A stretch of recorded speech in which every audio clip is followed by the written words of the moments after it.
Item ಯಾವುದೇ ಇರಲಿ try ಮಾಡಿ ಆಚಿ ಚಿಕನ್ ಮಸಾಲಾ. ಕಂಪನಿಗಳ ಸಂಘದ ಪ್ರಾಯೋಜಕತ್ವದಲ್ಲಿ ನಿರ್ಮಿಸಲಾಗುವುದು.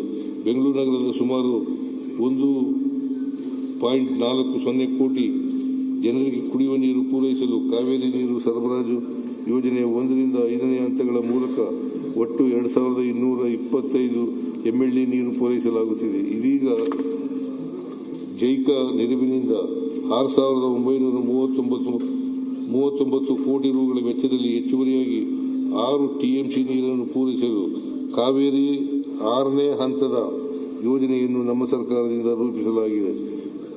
ಬೆಂಗಳೂರಿನ ಸಂಚಾರ ದಟ್ಟಣೆಯನ್ನು ಕಡಿಮೆ ಮಾಡಲು ತುಮಕೂರು ರಸ್ತೆಯಿಂದ ಹೊಸೂರು ರಸ್ತೆಯವರೆಗೆ 73 ಕಿಲೋಮೀಟರ್ ಉದ್ದದ ಬೆಂಗಳೂರು ಬಿಸಿನೆಸ್ ಕಾರಿಡಾರ್ ಭಾಗ 1 ನಿರ್ಮಾಣಕ್ಕೆ ಭೂಸ್ವಾಧೀನ ಪ್ರಕ್ರಿಯೆ ತ್ವರಿತಗತಿಯಲ್ಲಿ ನಡೆಯುತ್ತಿದ್ದು, ರೈತರಿಗೆ ಸಮರೋಪಾದಿಯಲ್ಲಿ ಪರಿಹಾರ ವಿತರಿಸಲಾಗುತ್ತಿದೆ. ಈ ರಸ್ತೆಯನ್ನು 4 ವರ್ಷಗಳಲ್ಲಿ ಪೂರ್ಣಗೊಳಿಸುವ ಗುರಿ ಹೊಂದಲಾಗಿದೆ.